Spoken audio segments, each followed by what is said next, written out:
Welcome to TV Guys, brand new podcast from the maker, one of them, of Movies on a Monday, if you are familiar with that podcast. I am Matt. And I'm Brian. And we are going to talk about some of the best TV that there is to offer. So if you are a first-time listener, which everyone is because this is our first podcast, we're throwing out a couple episodes all at once. So if you like this episode, check out some of our other ones. We're going to release one a week. It's kind of our plan to begin with. But let's go a little bit about ourselves, because you might know me or you might know Brian from us sharing this on Facebook or wherever we're sharing it, but you don't know the other person. So, Brian, tell me a little bit about yourself. Let's see. I live in the middle of nowhere, Minnesota right now. It's the best town. Yeah. I'm married 7 years to my wife, Anna. We adopted our son, Charlie, last year, and we're currently getting into foster care. And in addition to all that, I am also watch way too much TV, listen to way too many podcasts, so I'm probably too qualified for a podcast about TV shows. I feel very qualified for my movie podcast one, but I'm a little intimidated going into the TV one, because I watch a lot of TV, but dude, I don't know anyone who knows as much about TV as you do. So you are going to stomp all over me if it comes to bash off of trivia. Well, see, now you're putting a lot of pressure on me, because I do watch a lot of TVs, but like everyone, I also have gaps. There are also some very popular shows that I should know about that I've never seen. And so hopefully that doesn't discredit me when those come up. Plus, holy cow. I mean, nowadays, if you're like, hey, do you watch this show? You're like throwing a dart at a dartboard. There are so many options for TV. I think there's maybe one show now, or maybe one or two shows that I watch that's like on regular, normal TV, like non-cable, whatever. Mm-hmm. And all my other stuff is through streaming platforms. So, I mean, the face of TV is just so different nowadays. Yeah. I mean, it does make it easier to catch up with shows to a point. Yeah. That's why I like what Disney Plus does, where they are like, well, we'll do one at a time, so you don't have to overload yourself with 90 episodes of The Mandalorian all at once. Yeah, exactly. So, Matt, tell people about yourself. All right. Well, I live in Southeast Minnesota. I am also married for going on 11 years. Oh, my gosh. I'm so old. 11 years. I've got 4 kids, all under the age of 9, so I'm surprised my hair is not gray yet. And then, as I said earlier, you might know me from another podcast. I do Movies on a Monday, so I have that each week. That's a lot of fun. Different co-host, very different type of person, different type of thing. But I think we're going to capture some of the fun that we have there. Also, fun fact, so I'm trying to get this right. My wife is the sister of the husband of Matt's wife's cousin. So basically like relatives. There's something you should know, Lone Star. I am your father's brother's uncle's sister's former roommate. Basically. Yeah. Exactly. So, yeah, somehow we are by marriage related, but that's not how we met. No. We met like 10 years, no, like more than that. We met 12, 13 years ago, and then he only married into my family. We're going to say it that way. Married into my family, what? 4 years ago? Yeah. Yeah. It was a while. Yeah, we met each other before we met either of our wives. Correct. That's true. So we're bros before. Never mind. So your words. They are my words, and my wife doesn't listen to the podcast, so she's not gonna know. She doesn't know. Mine said she would, but we'll see. Promises. Anna, you're not a hoe. I promise. I'm not saying that. Don't. And Brian can edit these parts out too. He's totally gonna do that. I know that. Yep. All right. Well, let's talk about what we're going to get into today. We're talking about the top 3 ensemble TV shows. Now, there's a ton of TV shows that are out there that they've got great casts, and some of them, it's like it really relies on a couple different people. I mean, like you watch a show like House, and you're like, there's 2 people that the show is about, and everyone else is interchangeable. But these shows that we're going to talk about, it's like if you lose one person, the whole show suffers. So we've got our top 3 ensemble cast TV shows, and I know what you're thinking. There are going to be good ones on here. All right, so why don't you hit us? I think I'm also worried that one of mine might be one of yours, but we'll see. Very possible. I've got two from the same creator, so I do not. um, my first one is the one I did the most research on because it really proves my point, which is the show Community. Ran from 2009 to 2013. I should have started stats. I don't know what it ran 2 years, but it ran on NBC until the last season when it killed Yahoo. So 6 seasons and a movie. Yep, 6 seasons and a Zoom call from earlier this year. Did you watch that? I didn't see that. I know that they did that, and I remember everyone was like, Donald Glover showed up. He's like, you guys never invite me to these things. Yeah, it turns out they have a group chat that they didn't invite him to because they thought that he'd be too busy. Anyways, so for the purpose of this one, I'm going to focus kind of mainly on the Greendale 7, the original 7 members of the study group. So I'm not really going to be talking about Chang or the Dean as much. And what really solidifies it for me as a great ensemble cast is you can take any combination of 2 characters in that study group, and there'll at least be some kind of relationship dynamic to talk about. Because I actually went through and listed every single combination that there is and went through to make sure I had something to talk about, and I actually ranked them. Interestingly enough, I'm not going to go through all the rankings. You did. I wanted to be prepared. Honestly, the best and the worst defined relationships both involve Abed. I think it's clear the best relationship dynamic is Troy and Abed on Community. Yep. The worst defined one, I think, is Abed and Pierce. I was gonna guess that that's how you ranked it. Yeah. But to prove the point with that, even though there's not much to talk about with Abed and Pierce, the absence of something to talk about is actually something they play on in the show in a few different spots.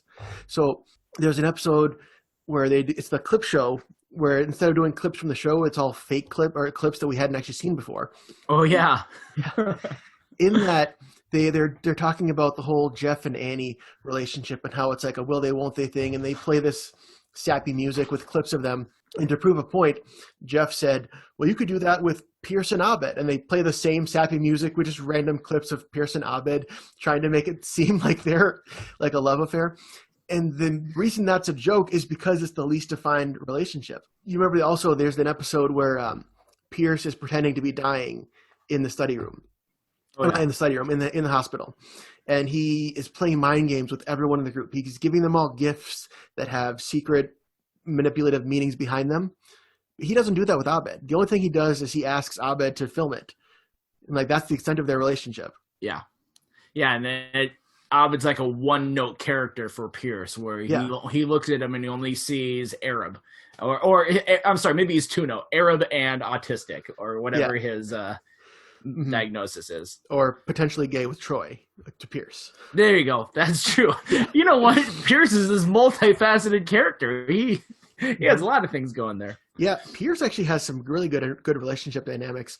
But and even to put a final pin in the Pierce and Abed thing, at Pierce's funeral, when they are going around, he's giving all the gifts to everybody. He gives everybody a cylinder of sperm along with something else meaningful, except for Abed. Abed just gets the sperm, which is, if you haven't seen the show, it's not as gross as it sounds.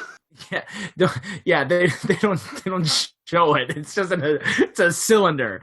I do like those relationships. I mean, Community is that show that once some of the characters started to leave, even characters that, okay, so Chevy Chase, you if you know anything about the show and anything about behind the scenes stuff, you just know Chevy Chase is a jerk. He is like terrible. He is so awful. In fact, like some of the stuff he would get written from Dan Harmon, he went up to Dan Harmon. He's like, I don't like some of the lines you're writing for me. Can you not write as many of these lines? And Dan Harmon's like, well, then stop saying that stuff.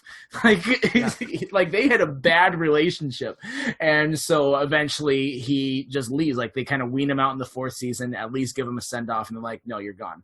And the show really suffers after that. I mean, not too long after that, Donald Glover leaves, of course, as well. But it's just like Shirley leaves. It still has funny episodes, but I mean, you just can't replace that. As I rewatch Community, and I think I've watched it because I, for the first time, watched this show maybe 2 years ago.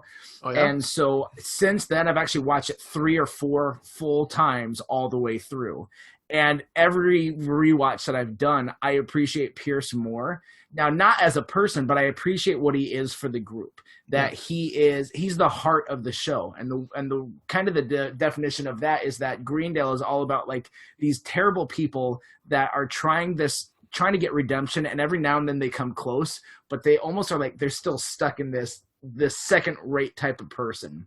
And Pierce embodies that to a T.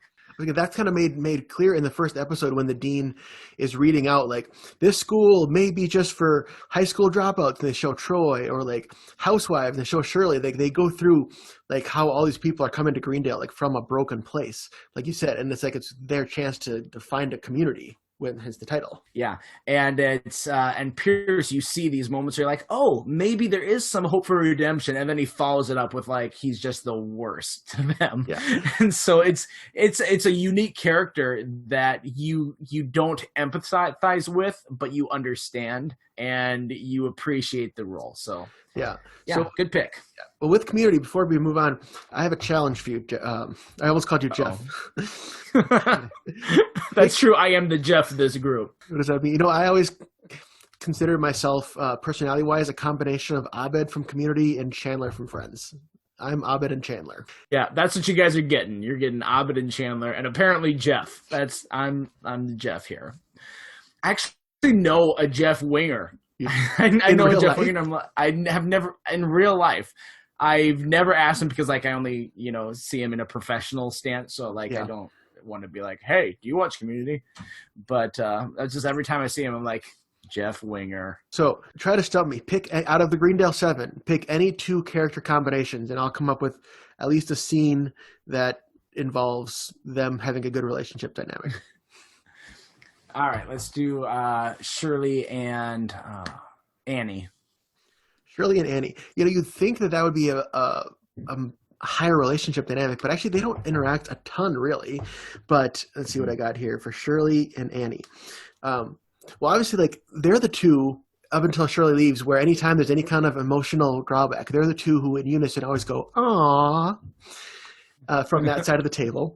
And then there's also that great scene in season 1 where they're trying to track down who did this prank with a dead body being shoved out the window, end up being Britta by accident, but they're playing good cop, bad cop, and they both insist on being bad cop. And it's just so funny because like Abed says, and Abed's just watching the whole thing, just narrating it for his own enjoyment. He's like, they both have equal claim to both roles. And that relationship is similar to I love when in the Law and Order episode a couple of seasons later, where Abed and Troy, they both kind of find themselves in the same role where they're just like, we can't both have the zinger. And it's like my favorite with those quotes is like the guy runs and they're both, why do they always, and then they say it at the same time, why do they always, and he's like, you go ahead. Why do they always run? And then they chase him. Yeah. If you're not going to watch all of Community, which you should, definitely check out Basic Lupine Urology. I know that one offhand just because the title is a pun that makes me laugh. It's a very funny episode. There you go. All right. Number 3 Community for him. For me, my number 3 is probably Parks and Rec. There's a lot of shows that like I could talk about on here that I leave off, and I won't say them yet because you might have them on your list. But some of those shows are like I don't include it because there's like maybe one character that I can never get behind. Like with Community, I didn't put it on there because I consider Chang as one of the regulars, and Chang never rubbed me the right way. I just don't feel like they used him well. Yeah. And Ken Jeong, his style of humor is not my kind of humor. Yeah. But with Parks and Rec, I really don't see a weak link. Maybe Donna, but even then, she's not really like a main character until in later seasons where she gets top billing with the other ones. But even then, she's not specifically weak. No, actually, I agree. So I have a blog that I haven't updated in like a couple of years, but one of the most recent ones, like from a couple of years ago that I wrote, was the 10 best reasons to watch Parks and Rec, and it's the 10 main characters, and they all are so great. It's an amazing pick, definitely. Yeah. The only weak link is Mark for the first 2 seasons. And thank God this show was smart enough to be like, this guy's not working. We got to get him off of here. Well, and you know why I think Mark didn't work? Because Parks and Rec was coming right off of The Office, right? They're trying to, and it's got some connective tissue with The Office for sure, with like Rashida Jones and Mike Schur, but they're trying to make Mark into the Jim Halpert of Parks and Rec, and Parks and Rec didn't need a Jim Halpert. Parks and Rec didn't need someone to be the straight man who's just mugging at the camera saying, "Look at all these crazy guys." Yeah, you're absolutely right. And I think that there's also, they realized the dual role or like the similarities between Mark and Ron and like the man's man sort of guy. Like they realized their similarities when they had Mark come to Ron's shop in the second season to do like we're going to make sure everything's up to code and get you your permit that you need. And like when they're there, they're both like these manly guys, but they're manly in different ways. And Ron's manliness is so much more watchable and intriguing than Mark's. Yeah. And so I think when they had that, they're like, this is the best we're going to get out of these two with this scene. There's not much more to explore here. We got to drop Mark. And they just like they just pretended he didn't exist. You know, later on in the show, there's an episode where Ann Perkins has a box for all of her ex-boyfriends. Like she has a box of flannel for when she dated Andy. There's no mention. There's no Mark box. There's nothing else. Cause it's really? Yeah. When you screw up that bad with like, this character is awful. Yeah. Not even on the little revival they did earlier this year, which was also great. Did you watch that? Yeah, I did. No Mark. I felt like it was a COVID commercial. Yeah. Like it was one of those things you have to watch in school, be like, all right, we're going to try and make this information be cool. Mm-hmm. And it's like, some of the jokes are funny, but it just was like, this is what you do. Remember, this is what you do. But I'm like, all right. I cannot talk about Parks and Rec without bringing up Andy Dwyer. He's my all-time favorite character. And he's not the one, in the first season, they kind of wrote him as kind of like the jerk boyfriend. And then they kind of swiftly pivoted to giving him lovable idiot, I should say. Yeah, they did some really good course correction between the first season and the second season. There's a lot of characters that really got redefined, but and close enough to their original that it didn't make, it wasn't too big of a shift. Like Leslie, she had like this blind, like, no, okay, I'm sorry. Leslie was more like a Michael Scott type character where like her good intentions got in the way and got her too far. And instead they're like, okay, let's keep that peppy optimism, but let's lose like her screwing things up. Sure, she made mistakes later, but it's not like everything she put her hand to was a failure. So, like 4 characters, they did that too. Yeah, and Leslie and Michael are similar, but they have a complete opposite in the way that Michael didn't have friends. And like, I'm not going to shift too much into talking about The Office, but Michael desperately needed the people in the office to love him because they were his only interactions. Whereas Leslie, people in her office genuinely loved her and wanted to be her friend, and she still managed to be crazy, but with that aspect different. Yeah. Yeah, that manic energy that she has, and that too is more about like tailoring your character to the actor. Because Amy Poehler, when she was Joy in Inside Out, like she just is really good at you doing manic energy.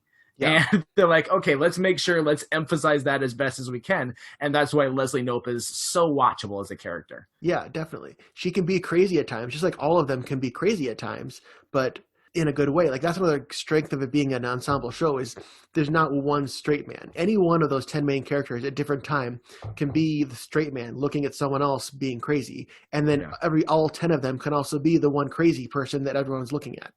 The roles are changing.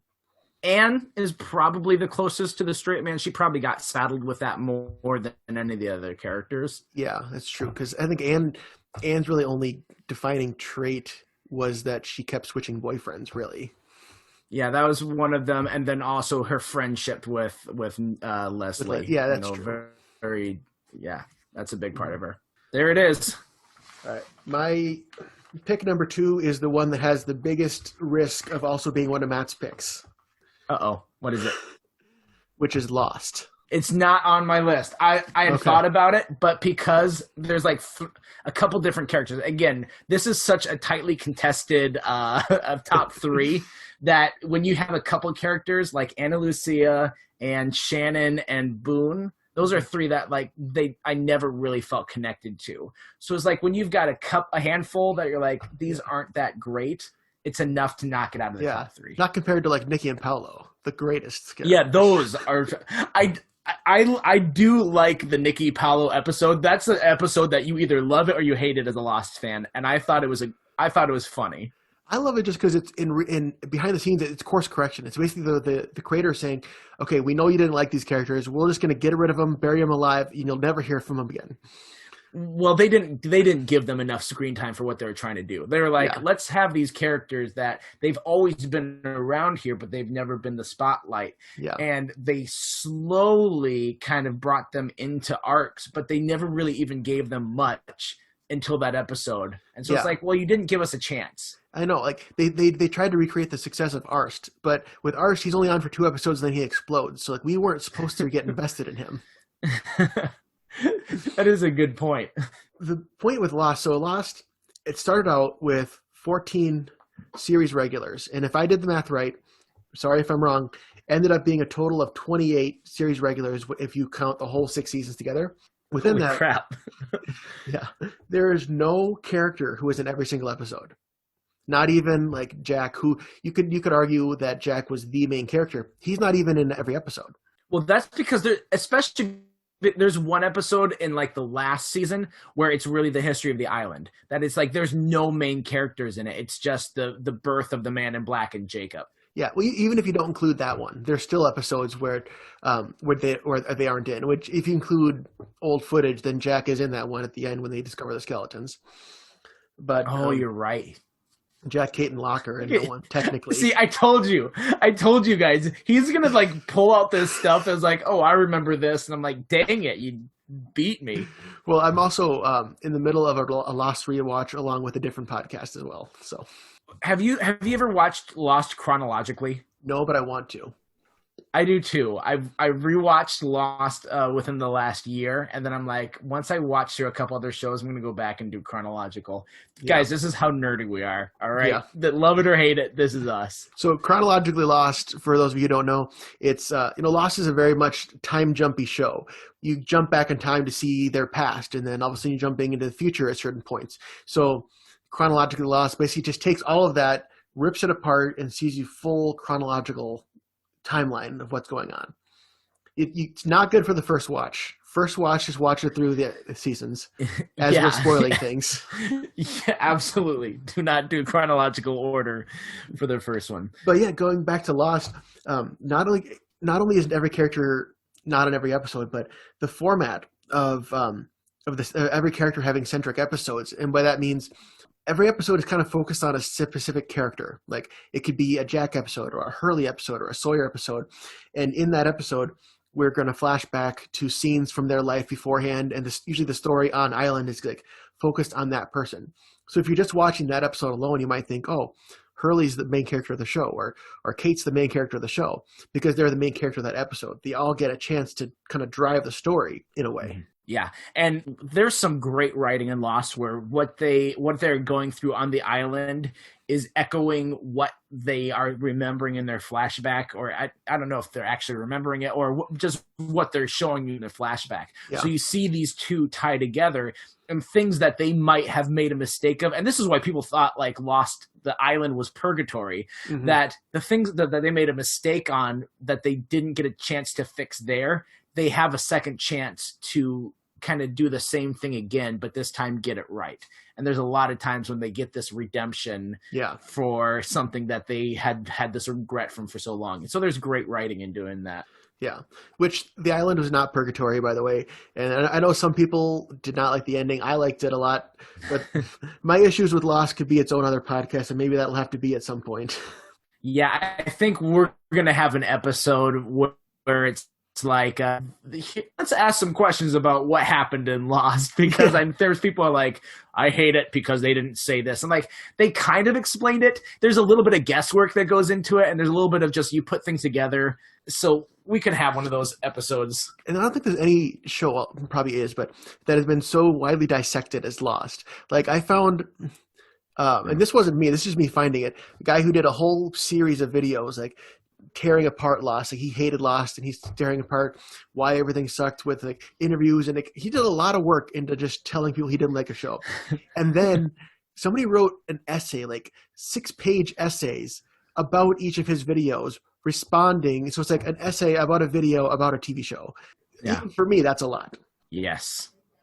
All right. Tell me what's one of your best. What's one of the top 1 or 2 characters?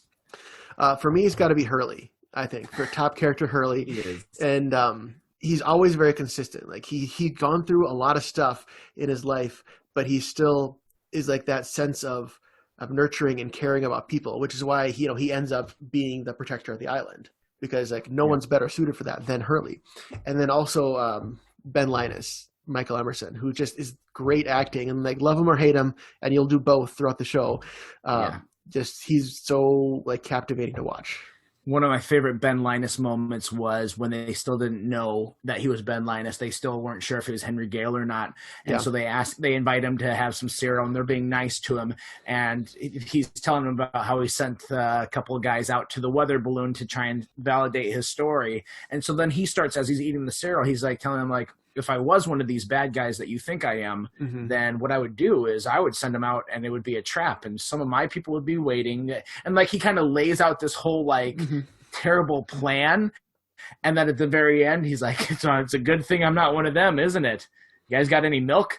Like it's just like great acting, because he's like just being chilling in that moment, and you're like, oh my gosh, they were right. Saeed was right. He's a bad guy. You know he is. Yeah. And then even later on when he's getting surgery done on him, he's laying on the bed, incapacitated. Like he can't move. Like his back is cut open. He still manages to be threatening when he finally wakes up and is like, get me Juliet. And it's just like, ugh. Like he can't do anything. He's on a surgery table. And yet he can have some really funny, sarcastic lines. Yeah. Like when Locke breaks into his house, and yes, I was just going to say Locke's that. Like, what did you say? Was there a code? And he's like, no, John, there's not a code that we have for. There's a man standing in my room with a gun to my daughter's head. Like, and then he follows up with, but great. Obviously we should. Yeah. So he's one of my top characters for new ones. For like the original group, I might say Charlie's probably one of my top. I've always really liked Charlie. I like it, although he went through a bout of being very unlikable in season 2, and then they could course correct it and fix that by the time he ended the show. They did him dirty in season 2 for sure. Yeah, definitely. All right, Lost is a great pick. It is close to my top 3, but it's not in it. Instead, I have to go with another Michael Schur show, Brooklyn Nine-Nine. I think Brooklyn Nine-Nine is hilarious. Every character is just great. And right from the beginning, too. Like, right from the beginning, their relationships were so defined. Whereas Parks and Rec, they kind of had to course correct after that first season. From the first season of Brooklyn Nine-Nine, they didn't do too much course correcting. They changed a couple of relationships, like the Gina and Boyle thing, where they're okay, that's not working. But they didn't change the function of really who they are. Yeah. Instead, if there's any change, it's just character growth. So there absolutely is character growth, but it's so natural and it's developed really well. It's not completely different characters. It's just they're older and they're more mature. And except for in the case of Holt, who I think it's less mature in being around this group of ridiculous people. The Holt in the pilot would never participate in the Halloween heist. Yeah, you're right. Holt is he's probably the best character because it's so different than anything we see on TV. And even Andre Braugher, he talked about in interviews, like before the show had aired, he was so nervous about his character. He's like, I just don't think people are going to respond to this. I just don't think that people are going to find this funny. And everyone loved his dry humor so much. And he's like, well, apparently it's working. It's fantastic. He's probably my top, but they all are really, really good. Yeah. And that show does this great thing of you're able to get both ends of the spectrum. They're able to get like super zany and crazy, like with the Halloween episodes. And then they're also able to tackle really serious issues too. Yeah, absolutely. There was one that I thought I really liked how they did that. It was when I think it was Rosa was in I misspoke earlier. It was the Rosa Boyle relationship that Oh, they yeah, you're right. redefined. But Rosa was like on this call, and something went wrong on this call, and they didn't hear from Rosa, and the whole department was like, "Is she okay? Is she gonna come out of this? Is she dead?"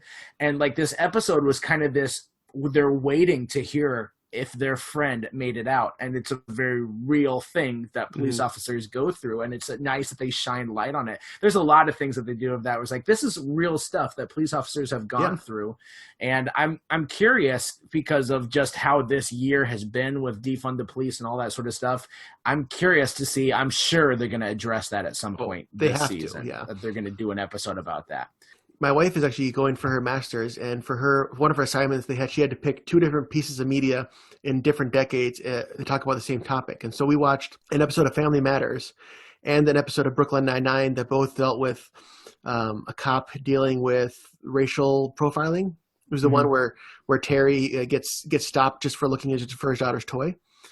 And it's crazy. These shows were filmed like 30 years apart, had a lot of the same beats, a lot of the same story elements, kind of showing like this still is going on 30 years later.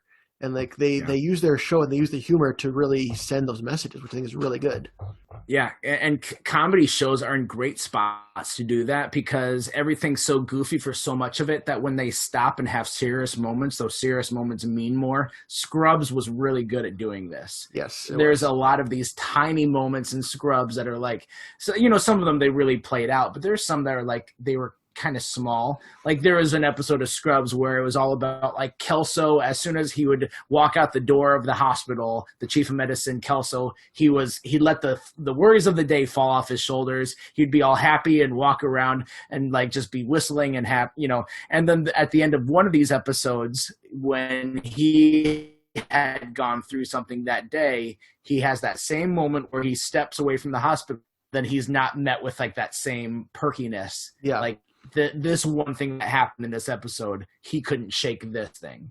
I thought that was great. So I love when comedy shows do that. They did the reverse Flanders on Kelso, where they started him out as such a caricature cartoon, and then they gave him more depth as the show went on.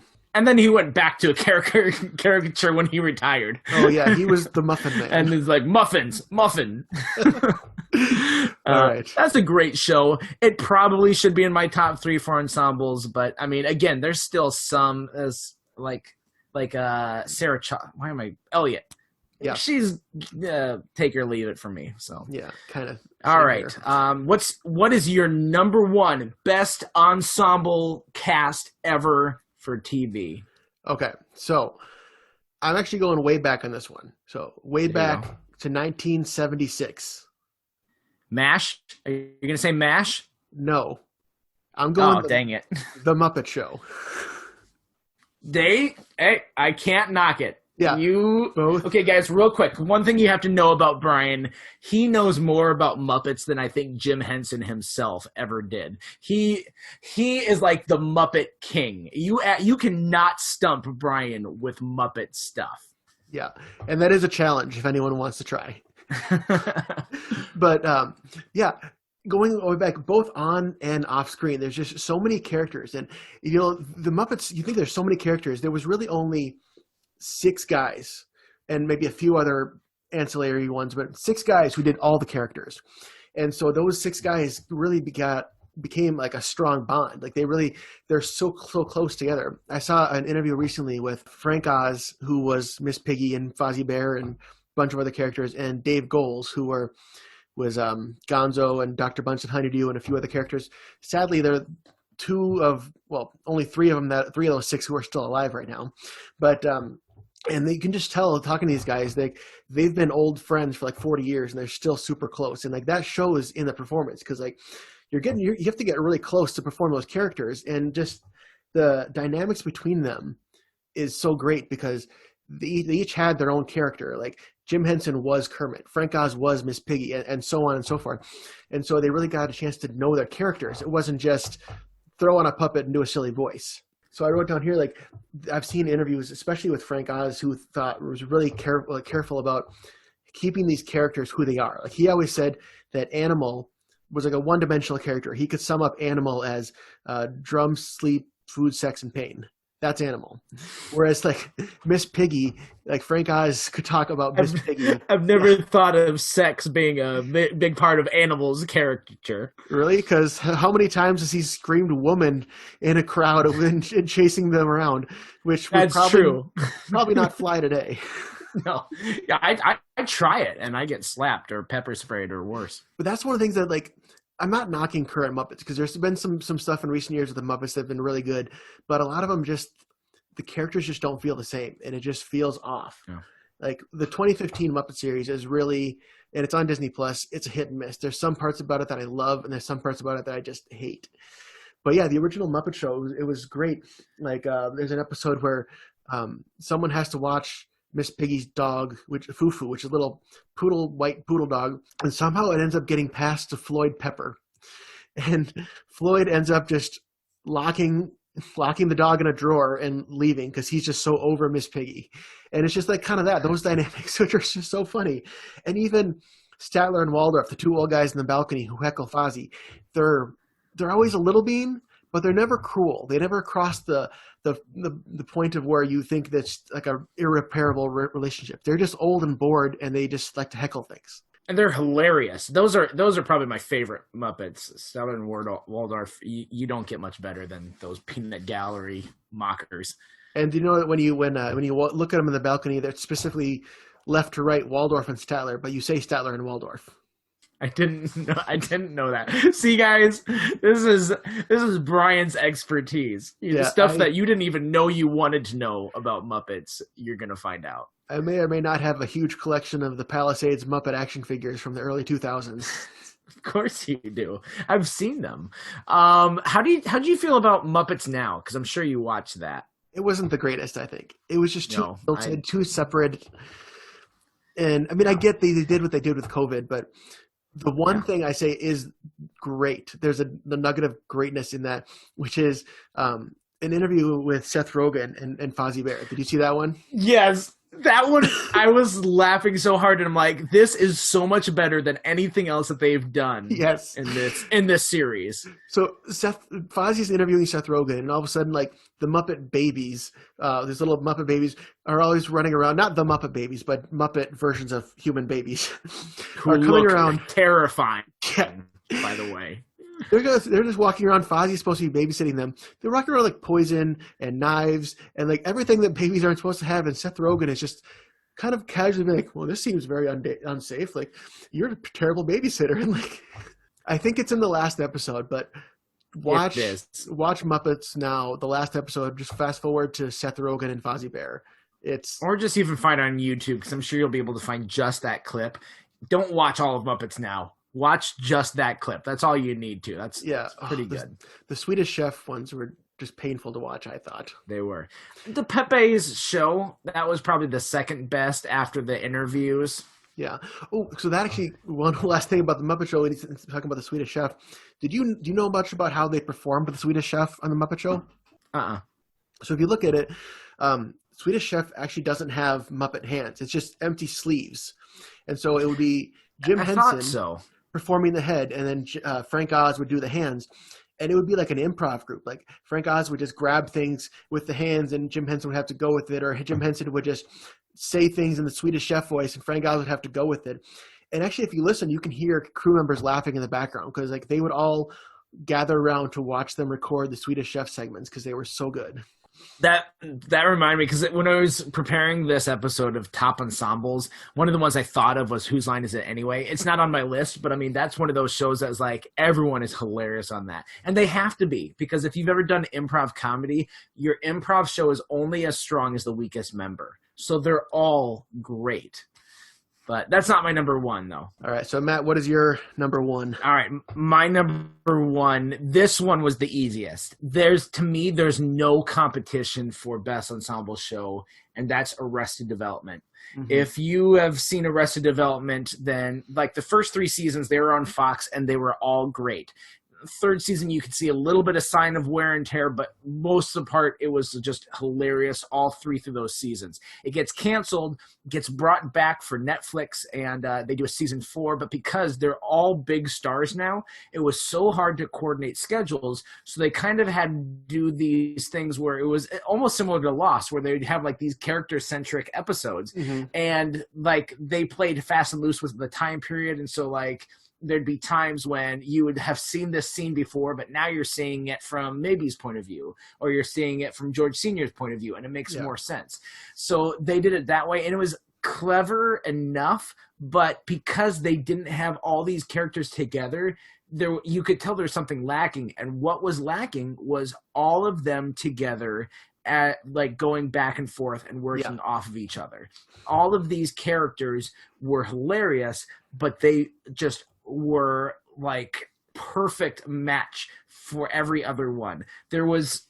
This is like the definition of how you do an ensemble show, is having all of these different characters that are all so crazy and insane working off of each other. And so it's so hard to be like, oh, this character is the best or this character is the best, because like they could have the funniest line 1 second and then about 5 lines later someone else says something like that's even funnier than what this guy said, and just their banter over and like back and forth, and their callbacks and the jokes that they set up. Like they got the benefit of some of the best writing I've seen in a comedy as well. And so there is no doubt that Arrested Development is it. The final seasons that they've done are okay. They don't hold up the first 3, but they're still fine. Yeah, and Arrested Development, I think another brilliant part of it is kind of framed as Michael is the sane one and everyone's crazy around him. But if you watch it, he's just as crazy. He just doesn't know it. He has his like chip on his shoulder. As, oh, I'm so great. It's like, no, you're not. But yeah, your family's crazy, but you're one of them. Yeah, and I don't like how they made that less subtle in season 4 and 5, because they really had him get into a tailspin in seasons 4 and 5. Whereas in seasons 1 through 3, it at first glance he does seem like the put together one, and he might be more sane than them, but he really is he's a blue through and through. He is crazy. He sucks. It's like his conversation with his son when he makes his son the manager. It's just like, you get to be Mr. Manager. Oh, I'm Mr. Manager. Well, we don't say the Mr. It's just the manager. Okay, I'm manager. Yep, Mr. Manager. I'm Mr. Manager. No, well, not the Mr. It's like he kept correcting him, but he'd say Mr. Manager.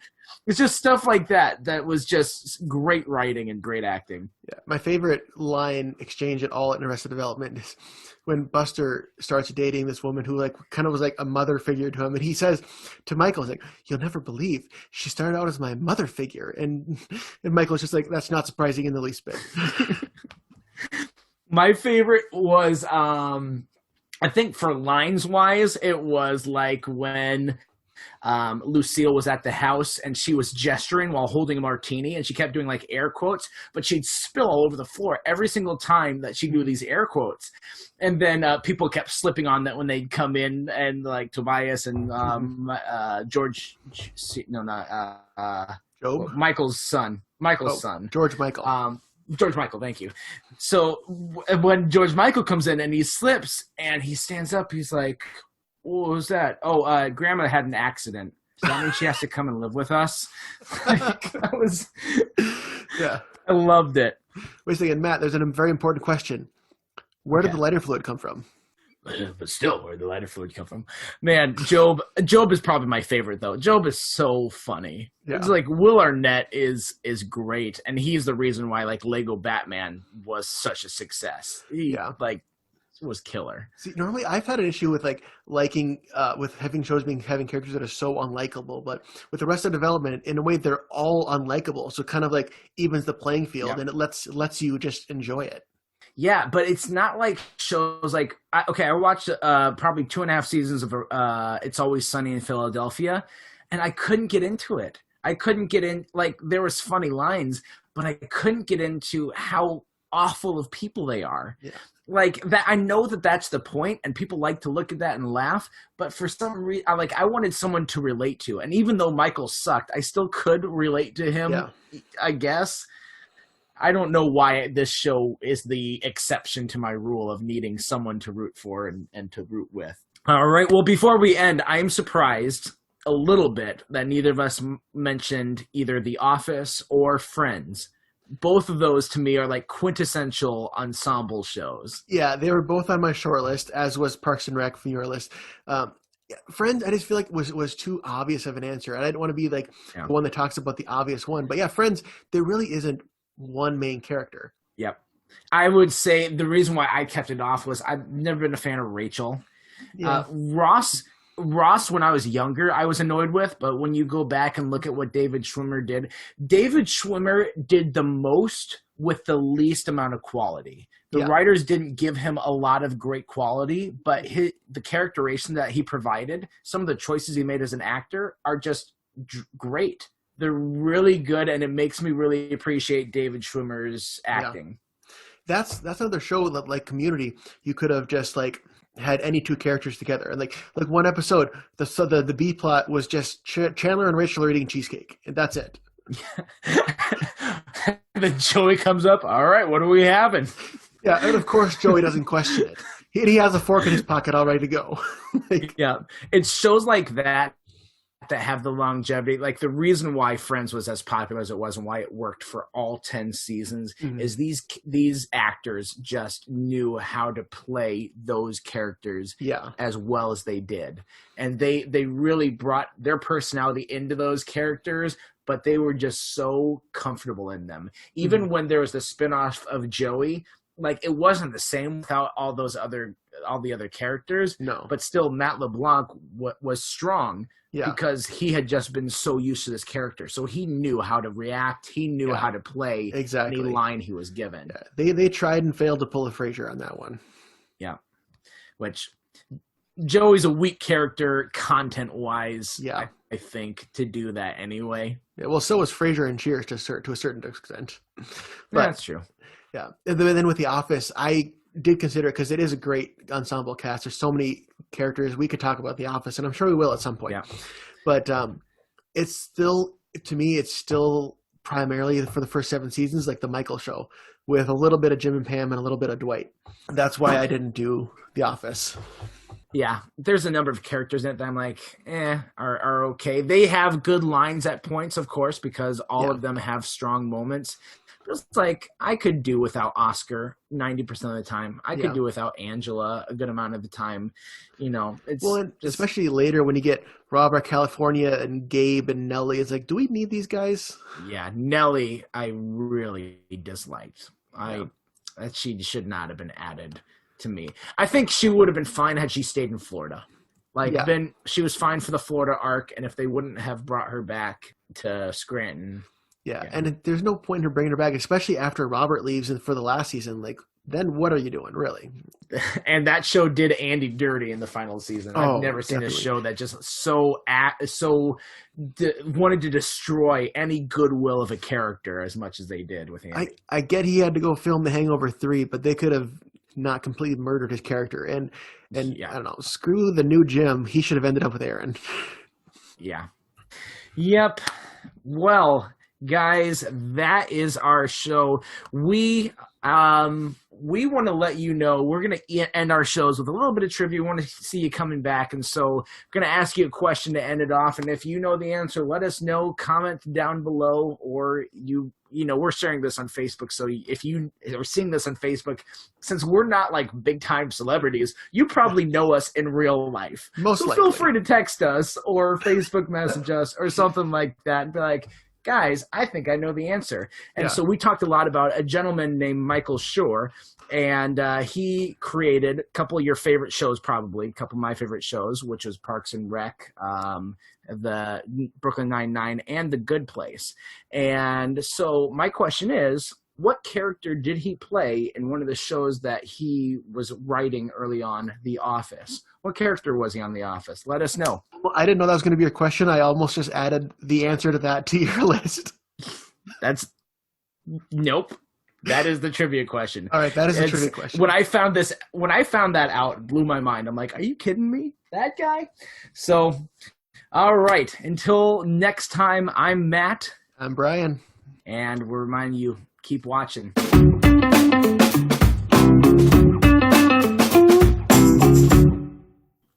All right, we're recording. Oh, okay. So you're gonna you can edit this part, right? I can cut this part out. Or I can put this at the very Sounds end good. of the podcast. At the end, I've seen this. Welcome to the outtakes. Yeah. All right.